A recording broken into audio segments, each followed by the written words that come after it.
Bienvenue sur Bible 365. Nous sommes contents que vous soyez avec nous aujourd'hui, pour écouter la lecture du livre 1 Chroniques chapitres 27, 28 et 29.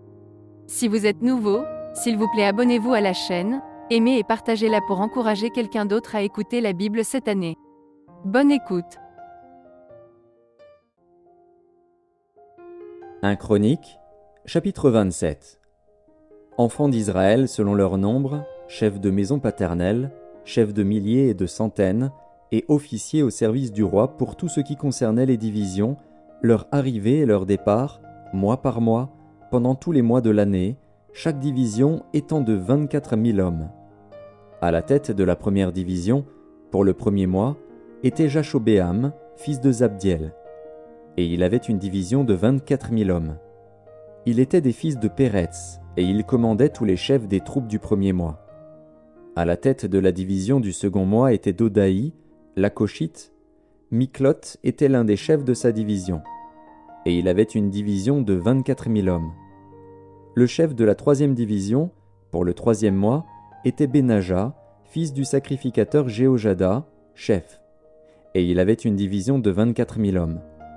Ce Benaja était un héros parmi les 30 et à la tête des 30. Et Amizadab, son fils, était l'un des chefs de sa division. Le quatrième, pour le quatrième mois, était Azaël, frère de Joab, et, après lui, Zébadia, son fils. Et il avait une division de 24 000 hommes. Le cinquième, pour le cinquième mois, était le chef Shaméhut, le Jizrakite, et il avait une division de 24 000 hommes.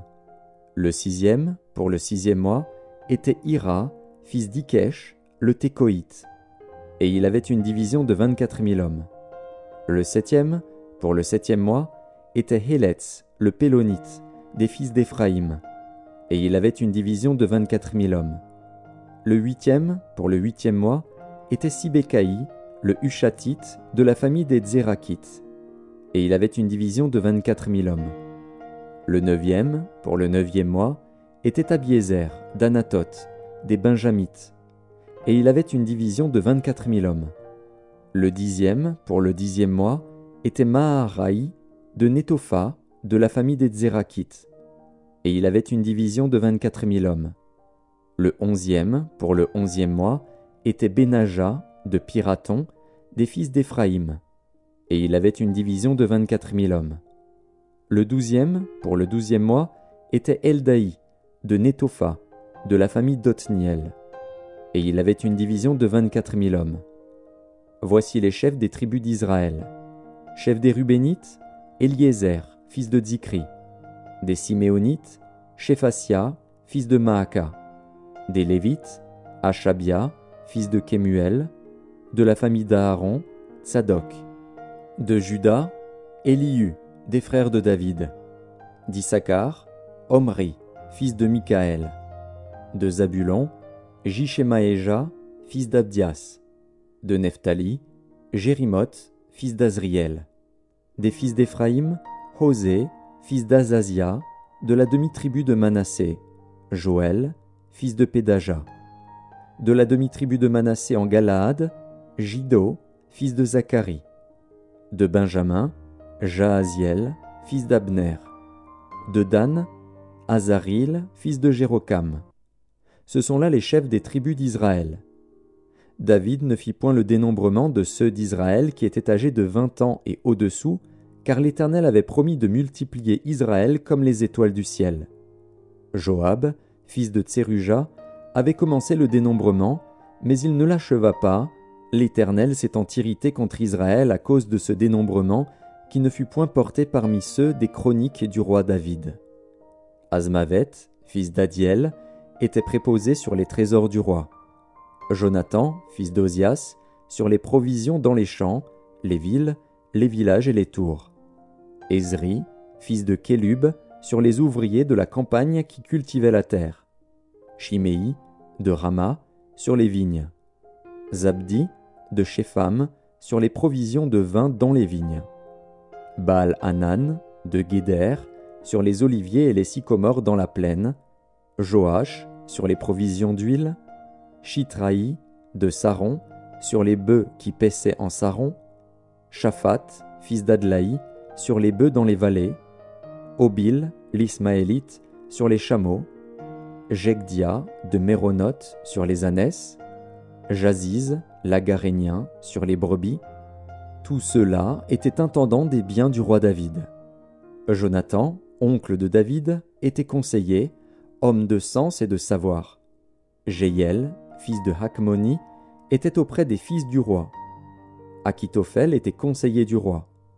Hushaï, l'Archien, était ami du roi. Après Achitophel, Jéhojada, fils de Benaja, et Abiatar furent conseillers. Joab était chef de l'armée du roi. 1 Chroniques, chapitre 29. Le roi David dit à toute l'assemblée, « Mon fils Salomon, le seul que Dieu ait choisi, est jeune et d'un âge faible, et l'ouvrage est considérable, car ce palais n'est pas pour un homme, mais il est pour l'Éternel Dieu. J'ai mis toutes mes forces à préparer pour la maison de mon Dieu de l'or pour ce qui doit être d'or, de l'argent pour ce qui doit être d'argent, de l'airain pour ce qui doit être d'airain, du fer pour ce qui doit être de fer, et du bois pour ce qui doit être de bois, des pierres d'onyx et des pierres à enchâsser, des pierres brillantes et de diverses couleurs, toutes sortes de pierres précieuses, et du marbre blanc en quantité. De plus, dans mon attachement pour la maison de mon Dieu, je donne à la maison de mon Dieu l'or et l'argent que je possède en propre, outre tout ce que j'ai préparé pour la maison du sanctuaire. 3000 talents d'or d'Ophir, et 7000 talents d'argent épuré pour en revêtir les parois des bâtiments, l'or pour ce qui doit être d'or, et l'argent pour ce qui doit être d'argent, et pour tous les travaux qu'exécuteront les ouvriers. Qui veut encore présenter volontairement aujourd'hui ses offrandes à l'Éternel? Les chefs des maisons paternelles, les chefs des tribus d'Israël, les chefs de milliers et de centaines, et les intendants du roi firent volontairement des offrandes. Ils donnèrent pour le service de la maison de Dieu 5000 talents d'or, 10 000 d'aric, 10 000 talents d'argent, 18 000 talents d'airain, et 100 000 talents de fer. Ceux qui possédaient des pierres les livrèrent pour le trésor de la maison de l'Éternel entre les mains de Jéhiel, le Guershonite. Le peuple se réjouit de leurs offrandes volontaires, car c'était avec un cœur bien disposé qu'ils les faisaient à l'Éternel. Et le roi David en eut aussi une grande joie. David bénit l'Éternel en présence de toute l'assemblée. Il dit, « Béni sois-tu, d'éternité en éternité, Éternel, Dieu de notre Père Israël. À toi, Éternel, la grandeur, la force et la magnificence, l'éternité et la gloire, car tout ce qui est au ciel et sur la terre t'appartient. À toi, Éternel, le règne, car tu t'élèves souverainement au-dessus de tout. C'est de toi que viennent la richesse et la gloire. C'est toi qui domines sur tout. C'est dans ta main que sont la force et la puissance, et c'est ta main qui a le pouvoir d'agrandir et d'affermir toutes choses. Maintenant, ô notre Dieu, nous te louons, et nous célébrons ton nom glorieux. Car qui suis-je et qui est mon peuple, pour que nous puissions te faire volontairement ces offrandes? Tout vient de toi, et nous recevons de ta main ce que nous t'offrons. Nous sommes devant toi des étrangers et des habitants, comme tous nos pères. Nos jours sur la terre sont comme l'ombre, et il n'y a point d'espérance. Éternel, notre Dieu, c'est de ta main que viennent toutes ces richesses que nous avons préparées pour te bâtir une maison, à toi, à ton saint nom, et c'est à toi que tout appartient. Je sais, ô mon Dieu, que tu sondes le cœur et que tu aimes la droiture. Aussi je t'ai fait toutes ces offrandes volontaires dans la droiture de mon cœur, et j'ai vu maintenant avec joie ton peuple qui se trouve ici t'offrir volontairement ses dons.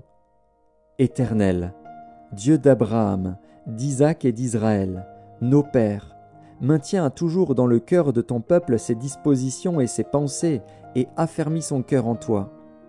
Donne à mon fils Salomon un cœur dévoué à l'observation de tes commandements, de tes préceptes et de tes lois, afin qu'il mette en pratique toutes ces choses et qu'il bâtisse le palais pour lequel j'ai fait des préparatifs. » David dit à toute l'assemblée, « Bénissez l'Éternel, votre Dieu. » Et toute l'assemblée bénit l'Éternel, le Dieu de leur père. Ils s'inclinèrent et se prosternèrent devant l'Éternel et devant le roi. Le lendemain de ce jour, Ils offrirent en sacrifice et en holocauste à l'Éternel 1000 taureaux, 1000 béliers et 1000 agneaux, avec les libations ordinaires, et d'autres sacrifices en grand nombre pour tout Israël. Ils mangèrent et burent ce jour-là devant l'Éternel avec une grande joie. Ils proclamèrent roi pour la seconde fois Salomon, fils de David. Ils l'oignirent devant l'Éternel comme chef, et ils oignirent Tsadok comme sacrificateur. Salomon s'assit sur le trône de l'Éternel, comme roi à la place de David, son père. Il prospéra, et tout Israël lui obéit. Tous les chefs et les héros, et même tous les fils du roi David se soumirent au roi Salomon. L'Éternel éleva au plus haut degré Salomon sous les yeux de tout Israël, et il rendit son règne plus éclatant que ne fut celui d'aucun roi d'Israël avant lui. David, fils d'Isaïe, régna sur tout Israël. Le temps qu'il régna sur Israël fut de 40 ans. À Hébron il régna 7 ans, et à Jérusalem il régna 33 ans. Il mourut dans une heureuse vieillesse, rassasié de jours, de richesse et de gloire. Et Salomon, son fils, régna à sa place. Les actions du roi David, les premières et les dernières, sont écrites dans le livre de Samuel le voyant, dans le livre de Nathan, le prophète, et dans le livre de Gad, le prophète, avec tout son règne et tous ses exploits, et ce qui s'est passé de son temps, soit en Israël, soit dans tous les royaumes des autres pays. 1 Chroniques, chapitre 28. David convoqua à Jérusalem tous les chefs d'Israël, les chefs des tribus, les chefs des divisions au service du roi, les chefs de milliers et les chefs de centaines, ceux qui étaient en charge sur tous les biens et les troupeaux du roi et auprès de ses fils, les eunuques, les héros et tous les hommes vaillants. Le roi David se leva sur ses pieds et dit : « Écoutez-moi, mes frères et mon peuple. J'avais l'intention de bâtir une maison de repos pour l'arche de l'alliance de l'Éternel et pour le marchepied de notre Dieu, et je me préparais à bâtir. Mais Dieu m'a dit : Tu ne bâtiras pas une maison à mon nom, car tu es un homme de guerre et tu as versé du sang. L'Éternel, le Dieu d'Israël, m'a choisi dans toute la maison de mon père, pour que je fusse roi d'Israël à toujours. Car il a choisi Juda pour chef, il a choisi la maison de mon père dans la maison de Juda, et parmi les fils de mon père, c'est moi qu'il a voulu faire régner sur tout Israël. Entre tous mes fils, car l'Éternel m'a donné beaucoup de fils, il a choisi mon fils Salomon pour le faire asseoir sur le trône du royaume de l'Éternel, sur Israël. Il m'a dit : Salomon, ton fils, bâtira ma maison et mes parvis, car je l'ai choisi pour mon fils, et je serai pour lui un père. J'affermirai pour toujours son royaume, s'il reste attaché comme aujourd'hui à la pratique de mes commandements et de mes ordonnances. Maintenant, aux yeux de tout Israël, de l'assemblée de l'Éternel, et en présence de notre Dieu qui vous entend, observez et prenez à cœur tous les commandements de l'Éternel, votre Dieu, afin que vous possédiez ce bon pays et que vous le laissiez en héritage à vos fils après vous à perpétuité. Et toi, Salomon, mon fils, connais le Dieu de ton père, et sers-le d'un cœur dévoué et d'une âme bien disposée, car l'Éternel sonde tous les cœurs et pénètre tous les desseins et toutes les pensées. Si tu le cherches, il se laissera trouver par toi. Mais si tu l'abandonnes, il te rejettera pour toujours. Considère maintenant que l'Éternel t'a choisi, afin que tu bâtisses une maison qui serve de sanctuaire. Fortifie-toi et agis. David donna à Salomon, son fils, le modèle du portique et des bâtiments, des chambres du trésor, des chambres hautes, des chambres intérieures et de la chambre du propitiatoire. Il lui donna le plan de tout ce qu'il avait dans l'esprit touchant les parvis de la maison de l'Éternel et toutes les chambres alentour pour les trésors de la maison de Dieu et les trésors du sanctuaire, et touchant les classes des sacrificateurs et des Lévites, tout ce qui concernait le service de la maison de l'Éternel, et tous les ustensiles pour le service de la maison de l'Éternel. Il lui donna le modèle des ustensiles d'or, avec le poids de ce qui devait être d'or, pour tous les ustensiles de chaque service, et le modèle de tous les ustensiles d'argent, avec le poids, pour tous les ustensiles de chaque service. Il donna le poids des chandeliers d'or et de leurs lampes d'or, avec le poids de chaque chandelier et de ses lampes. et le poids des chandeliers d'argent, avec le poids de chaque chandelier et de ses lampes, selon l'usage de chaque chandelier. Il lui donna l'or au poids pour les tables et des pains de proposition, pour chaque table, et de l'argent pour les tables d'argent. Il lui donna le modèle des fourchettes, des bassins et des calices d'or pur, le modèle des coupes d'or, avec le poids de chaque coupe, et des coupes d'argent, avec le poids de chaque coupe, et le modèle de l'autel des parfums en or épuré, avec le poids. Il lui donna encore le modèle du char, des chérubins d'or qui étendent leurs ailes et couvrent l'arche de l'alliance de l'Éternel. C'est par un écrit de sa main, dit David, que l'Éternel m'a donné l'intelligence de tout cela, de tous les ouvrages de ce modèle. David dit à Salomon, son fils, « Fortifie-toi, prends courage et agis. Ne crains point et ne t'effraie point, car l'Éternel Dieu, mon Dieu, sera avec toi. Il ne te délaissera point, il ne t'abandonnera point, jusqu'à ce que tout l'ouvrage pour le service de la maison de l'Éternel soit achevé. Voici les classes des sacrificateurs et des Lévites pour tout le service de la maison de Dieu. Et voici près de toi, pour toute l'œuvre, tous les hommes bien disposés et habiles dans toute espèce d'ouvrage, et les chefs et tout le peuple docile à tous tes ordres. »